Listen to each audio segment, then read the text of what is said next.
first in that case, gentlemen. Because it says ask the expert, so I'm assuming you've got questions, or if you haven't, then I'll obviously fill in the 15 minutes with information. But do you have a question? Oh, so we're going straight into the Q&A section. We've only got 15 minutes at the end of the day. Go for it. You're not a lady though, is she? That's all right, Ben first. I'll start thinking. All right, okay. So I am fairly consistent with my LinkedIn. Yep. Posting fairly consistently. Get quite varied response rates. Yep.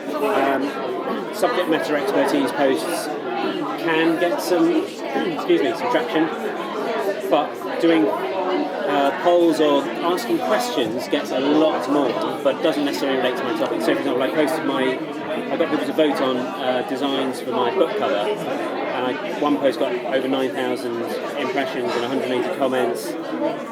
What actually matters, and why am I not getting any leads? I think I've only had one lead in 20 years, or however long LinkedIn's been going. I don't generate leads at all.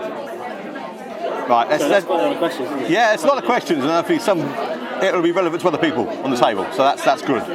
First of all, let me debunk one myth: impressions don't count on LinkedIn. All right, LinkedIn is not social media. The value of an impression on LinkedIn is 0 in the algorithm. All right, so let's get it out of the way straight away. So whether you've had 5,000 or 10,000 or 5, it does not matter. Makes you feel good, though. It's a vanity metric, yeah, absolutely, yes. These people that have just visited that post, right? The official definition of a impression or view, as I still remember them, on LinkedIn is in my feed for 2 nanoseconds. Have I looked at it? No, I've gone scrolling past and it happened to be in there. So realistically, no, it doesn't really count. So you're getting some comments, which is, LinkedIn score. All right, so when you post is really, really important, okay? There are times of days of the week, and formats on LinkedIn which get better results than others. But it needs to be put into context. There's lots of information out on LinkedIn at the moment in time that will say, for instance, at 10 o'clock on a Tuesday is a great time to post. On average, it's a great time to post. What happens if you're me and you're talking in education where your teachers are actually in the classroom and won't see it? Or my New York friends are all still asleep? It needs to be put into context. So you need to choose a time frame where your ideal client is going to be actually up, because LinkedIn, so if you post at midday at 1 o'clock, LinkedIn will look at that post and they will score it, okay?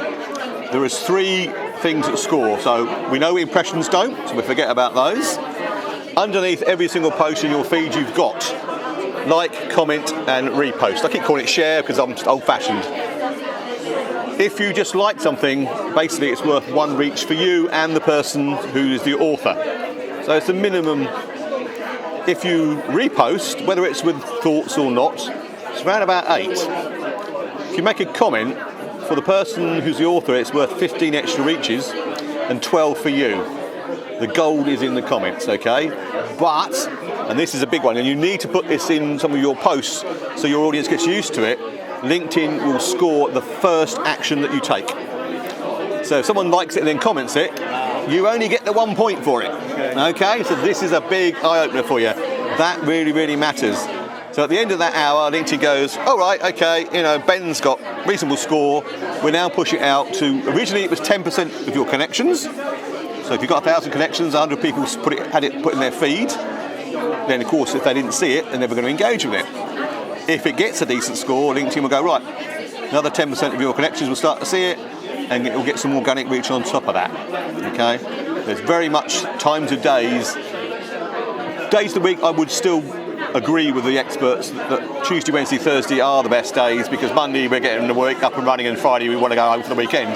So probably, but don't discount a weekend post. In fact, I would suggest you do a weekend post. It's a bit like reading the Financial Times and Sunday papers for all the people that we're aiming at, who are, company directors and all that. At the weekend they sit and read the financial pages, etc. They'll also go onto LinkedIn and browse it. They're not there to do anything, but if they see something they like, they engage. Some of my best ever posts have been on a Sunday. So don't discount it, okay? So that really will affect it. Need to go out at the right time. Also, do you tag people?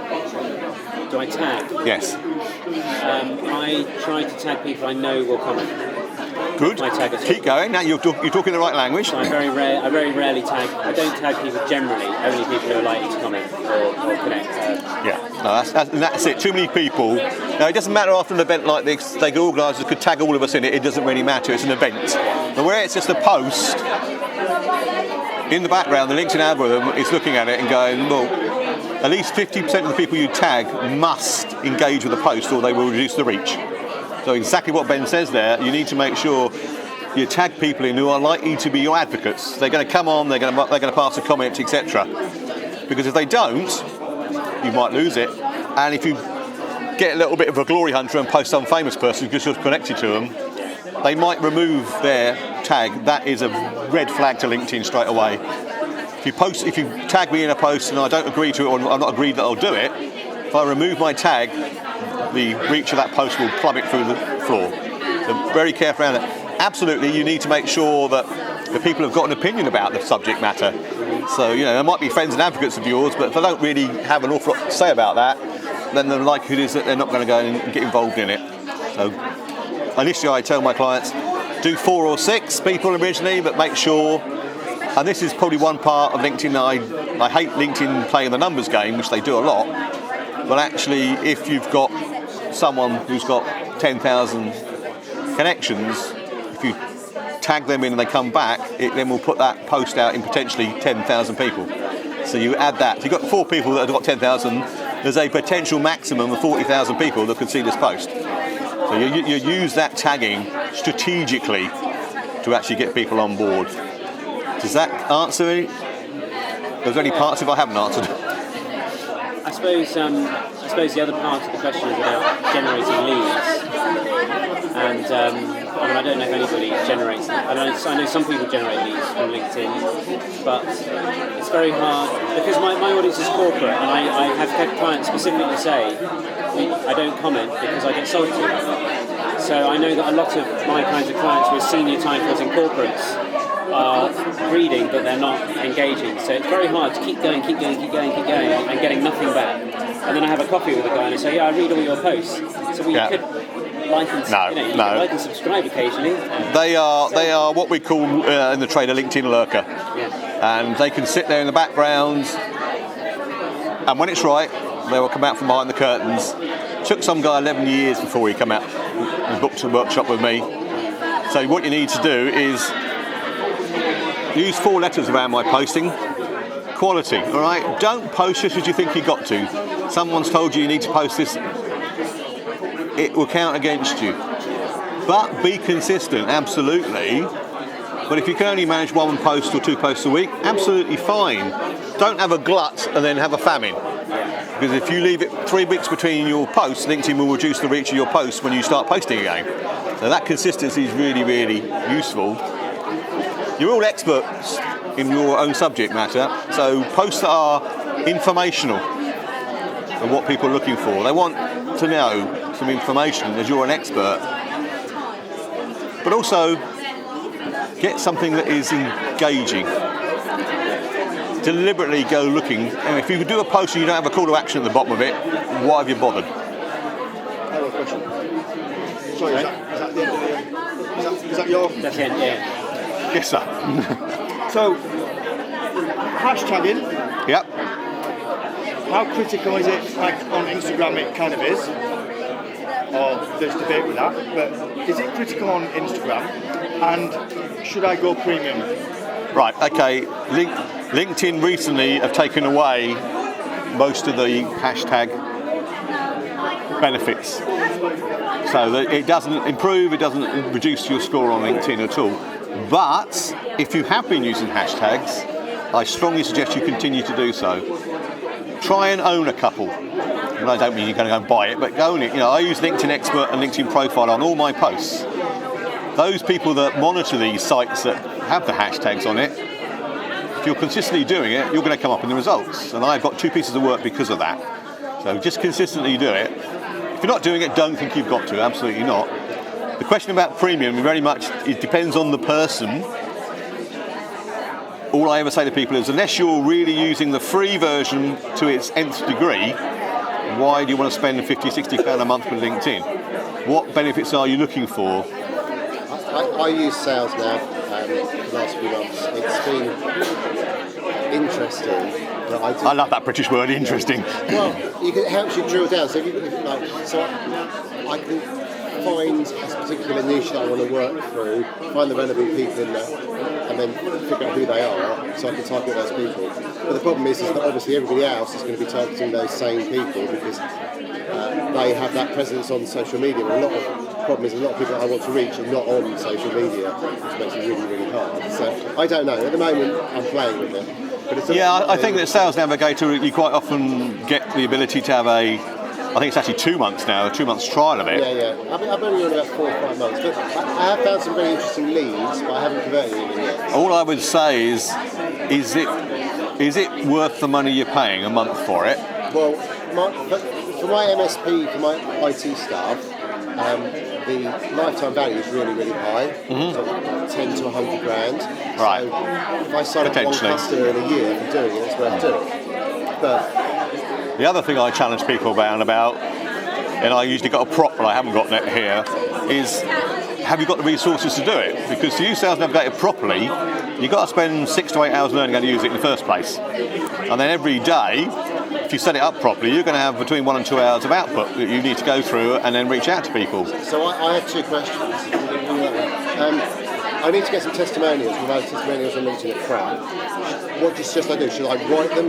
Should I template them out for people? No, that's against my ethics completely. What I say to people is you need to consistently ask people for recommendations on LinkedIn. But the specific things I want them to say. Will you give them a guide? And I will say to them, you can write me 3 or 4 lines about the content, the style, as you would do when you're looking at a speaker at one of our events, you do that little form. I mean, if you want to do it, I can't stop you doing it. I just don't think it's right. Yeah, and it's got to come from them. That's something I need to fix. But a lovely hack that I use is it's down the bottom of your LinkedIn profile, okay? How many people scroll to the bottom of your profile? I generally look at people's. Okay, well, yeah, but generally speaking, most people probably don't. LinkedIn recommendations got restrictions around it. It can only be a first-line connection. You've got to send them a form to fill in. They've got to fill in. You've got to come back. Yeah, there's lots of holes in that where it might not happen. I ask 8 times a month to get the 2 I need. Some months I get more, some months I don't. But in my About section, when you read it, there's a testimonial from Santander Bank. It says I'm brilliant at what I do. It hasn't had to come through LinkedIn whatsoever. It's come off my website or an email. So that social proof is so important. Social proof in your About section, which most people are going to read your About section, that really is. If you can because you've got no restrictions, you can bring it in from wherever. And I get all my clients to put one in there. 1 minute to go before we take. Gosh, that went quickly. Right, anyone got a last question? 1 minute. Steve. Should we put links to external sites within the posts, or should they go in the comments? I've heard completely contradictory advice. All right, put it in the actual comment. Not in the comments. Put it in the post. Because the trouble is, if you put it in the first comments on LinkedIn now, they're rolling it out where the first comment will disappear. So if it disappears, people can't see it. Because it will be, they've got 2 drop downs, which is sort of recent and something else on there. And if it's not in there, which it normally isn't, you won't see it. If you want to fail safe, Steve, you have to create a document on LinkedIn. Go and create a document as an Adobe PDF. In there, if you've got the proper Adobe software, you can create links within the PDF. And all I say is for people, for links, please download an attached document. Click on from there, because it's on their desktop, then it goes from their desktop away to the site. LinkedIn aren't involved in the equation at all. You can put as many as you want in there, but if you put more than 2 links, you are asking to be killed. Should links go in the post or in the comments below? No, in the post. No problem, Stu. Also, you can like and repost your own post the same day now. Yes. You're allowed to. You're allowed to. Yeah. For another 30 seconds. If I could ask, please, the experts to stand, just the experts, and we're going to very quickly go around the room and they're going to call out their names so you know where you're going next. Then we'll have approximately another 30 seconds to get there. So let's start down this end, please. At that point, your table experts, just your name, please. Oh. Oh God. Jackie! W. Dave. Tony K. James! Whoa! Alistair!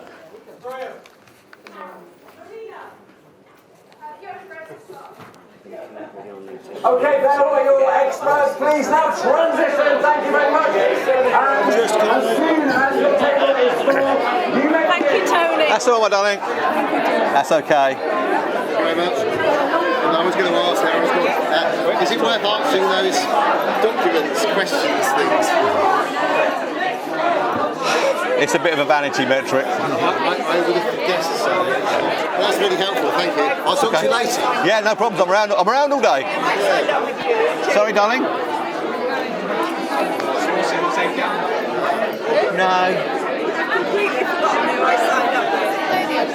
I can't help you. This is.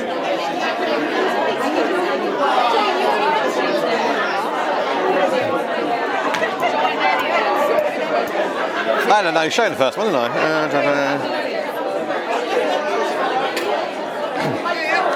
Hello, good afternoon and welcome. God, that first session flew by.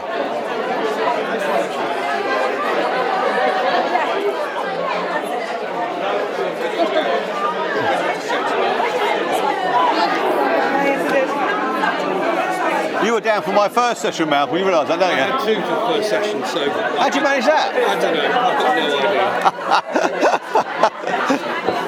idea. Here anyway. Well, that's good, yes. One time no see, 2 years ago. It's been a while.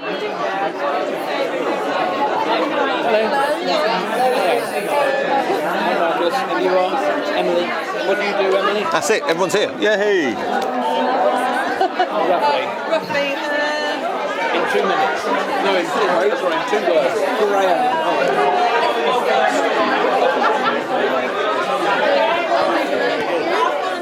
2 words?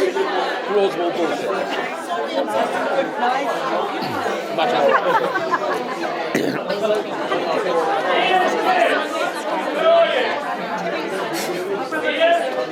Nothing like a good old bun fight, isn't there, eh? Nothing like a good old bun fight. Because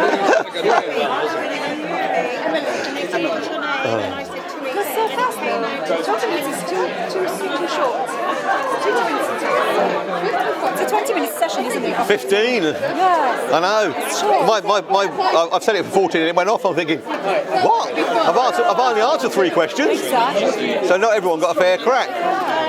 Well, I don't know whether that's a good idea. I'm going to say to people, book a Zoom call with me instead afterwards, which some of them will. When I do Q&As, I just kind of say from the very beginning, please keep it short and crisp, ask any questions. Well, the other thing is that some of the questions are what other people would ask, so it tends to be relevant to everybody. Yeah. But we will find out. Yeah, we'll find out. We'll find out when we're allowed to start, which I don't know.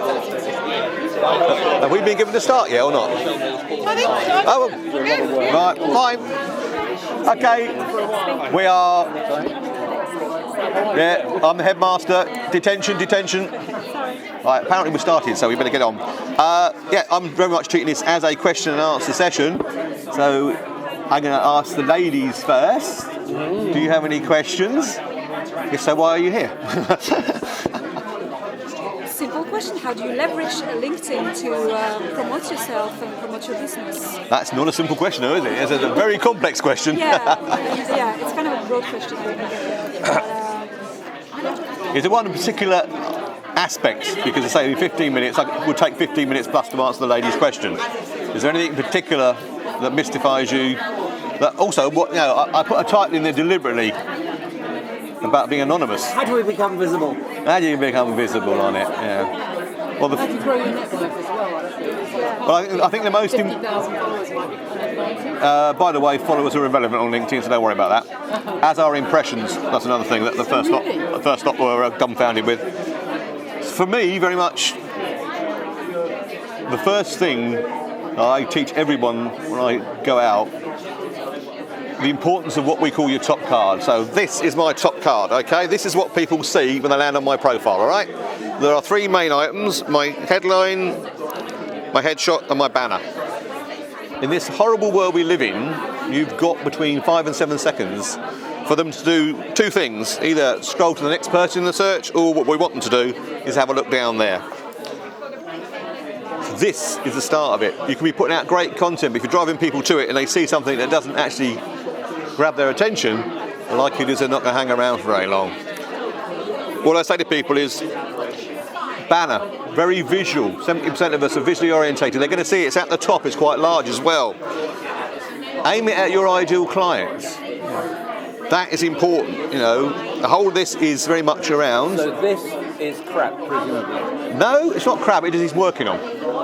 Right. So, he's got a lovely image there. He's a speaker. He's an image speaking. What about?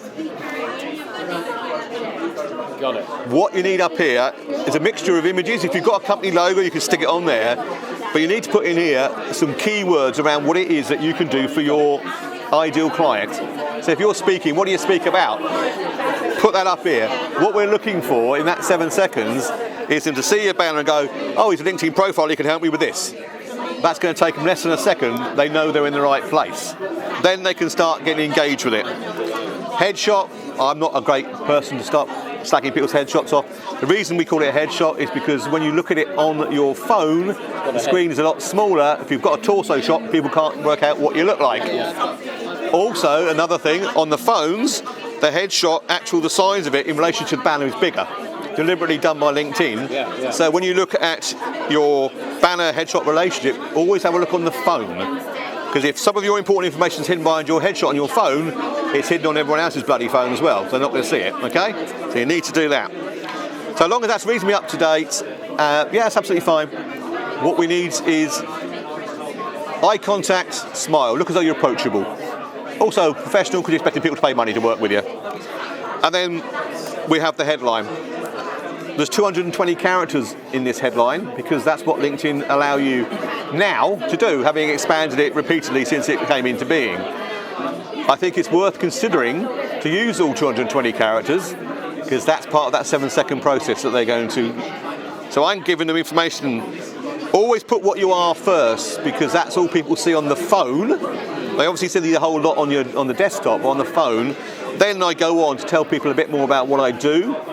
I might, as in here, I might ask them a question. So if you're solving a problem on what you do, ask the question where you're the answer. So mine, could be on LinkedIn a bit confused, not too sure when to post. They are going, that's me. They're identifying themselves in it. Also, credibility. If you've been doing it like I've been doing it 15 years, there are other people out there that are my opposition who've been doing a lot less. Who would you work with? Someone who's been doing it 15 years or 15 months. Also, bring that in. The whole idea of that is that they make that decision, is to scroll down when they've read it. 7 seconds, they are happy. Now, I'm going to talk about the About section, because at the end of the About section on the 4th line, as you're well aware, is a little dot see more. Well, until someone presses that dot see more, you're not seeing the rest of their profile, About section. It's 2,600 characters long, so it's quite a nice, meaty, chunky piece. In fact, I would say it's a summary of you and what you do. But I still firmly believe that if someone doesn't push that see more, they're not going to see it again. How many words do they get? 2,600 characters. They go back. How many did you get in this bit? Just 4 lines. It's 4 lines only. Yeah, it's always on the end of the 4th line. Even if you've only filled 2 lines in there, they'll always be on the end of the 4th line. And for people to actually push on that, I think you've got to give them good reason to do so. So many profiles I look at will start off, I do this, I do that. Okay, so what? But if you talk to the person and use you language, again, you engage in them, and then maybe a trick I use, on the 4th line, use I. As a LinkedIn profile, I can show you how to. Oh dear, you've hit the see more button. You've got to find out by pressing it. And when you press it,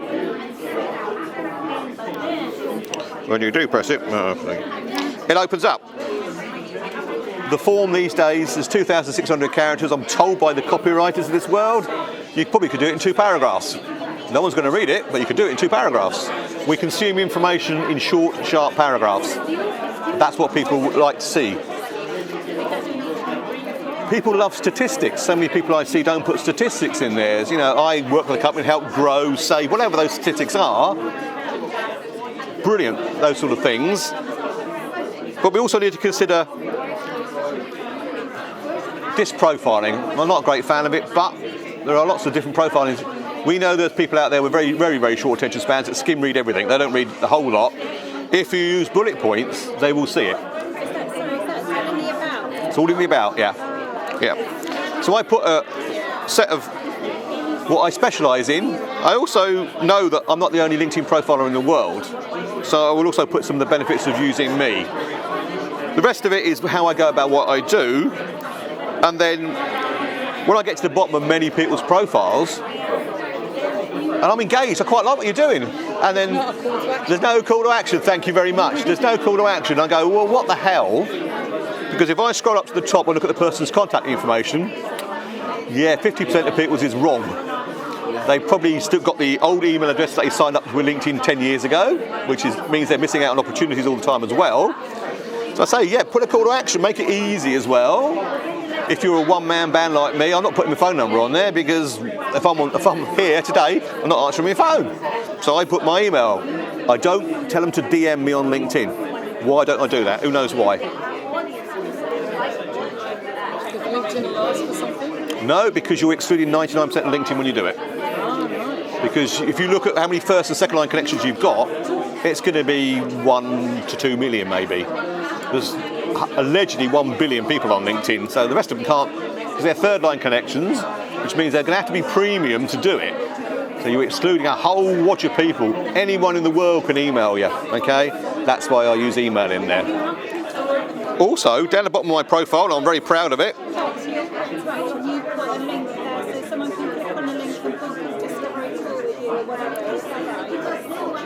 that would be in the features section, best place to put that. It's in there, but it's not clickable. Nothing's in there is clickable. LinkedIn removed the clickability on that for a while ago. So, but also I put in the about section is to say, yeah, I've got recommendations at the bottom. I'm very proud of the number. I've got over 313. All right, not many people have that number. I also don't believe many people are going to scroll all the way down and find it either. So I actually, is that the number of the recommendations? Okay. I use it all the time, and I've been using it a year. That's why I've got so many. But I say to people, actually, in your about section, why not have a testimonial, which is something you can cut and paste in from anywhere. This one is from Santander. It's a global bank. It's social proof. If they say I do a really good workshop, it's good enough for everyone else who's looking. It works really, really well. There's also no restrictions. There don't have to be a LinkedIn first line connection. You haven't got to send them a form that they've got to send back. That whole process has got so many holes in it. Do that in there. But also, talking about the features section, which sits here underneath, it was brought in originally to enhance your about section. All right, anyone here got seduced by creator mode and went into creator mode a couple of years ago and played with it? No, good. It was broken. They removed it on the 31st of March this year. It disappeared. So where you saw people had talked about hashtags at the top and there was a little video behind their head, all those bits and bobs, that's all disappeared now. It's gone. It's now back to what it should be, which is your about section comes first. So the feature section for me, I think it's really, really important because it pins items underneath your about section. So it adds to it. And in here, it does actually say when you put the plus button, you can put in add a link. The engine that LinkedIn have built into this means that they will take you away to the website. When they finish it, they come back into LinkedIn. LinkedIn are extremely childish. They want you to be on their platform as much as you possibly can be. So they would never that's why they don't like you clicking on links and going away from them. That's why they blocked a lot of them. But put it in the engine that they built. You can put that page on there as well, absolutely. I've never come across a limit on the features section yet. So you can put lots and lots of stuff in there. Every time you add something into that section, it'll always put it at the front. But if you push anywhere on LinkedIn, obviously that's the edit button, you push that, anywhere you see that up and down arrow, that's a reorder button, which now means I can move them around. So if 1 month I'm pushing my speaking business, the first 3 that you can see in my feature section are going to be about my speaking business. If 1 month I'm pushing my workshops, guess what? I move them out and move that lot in. Sorry, you see 3.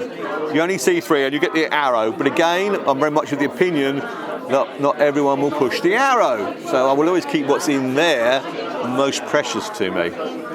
We've got about 3 minutes left. Any other particular subjects? About verifications. Verifications is... Shut up, George. It's something that LinkedIn brought in.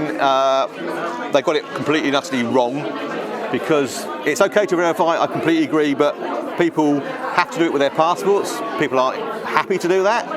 Also, when they try to do it, it won't scan it and work. I have written to LinkedIn, because I've got direct access to them, and said, you allow Americans to do the driving license. Let's face it, Americans don't have passports. What's the point of it? It's when you see someone's profile that may be approaching you to connect with you, or you're looking to connect with them, it means that they are a real person. They've had to scan their passport. They can't have made it up. That's really, for me, is the only benefit of it. The fact I can't get it because I haven't got a passport, that doesn't worry me two hoots. But I wouldn't worry about it. The featured with premium means, what's that mean? Does it mean you can only reorder if you've got premium? No. That's just saying I'm in premium. I've got other features in there that Is premium worth paying for? No. Unless you're collecting passport numbers. Well, that's what people think. Premium is... PSA members, guests and Shut up. experts, thank you very And much. it's only worth it if you're using the free version to its utmost anyway. Most people don't even use the free version to its utmost. The experts one more time, please, if you're able to just stand so we can all revel in your expertise. And another huge round of applause. Thank you so much. Oh, well, that. Fantastic. What an energy there is in the room. What a buzz.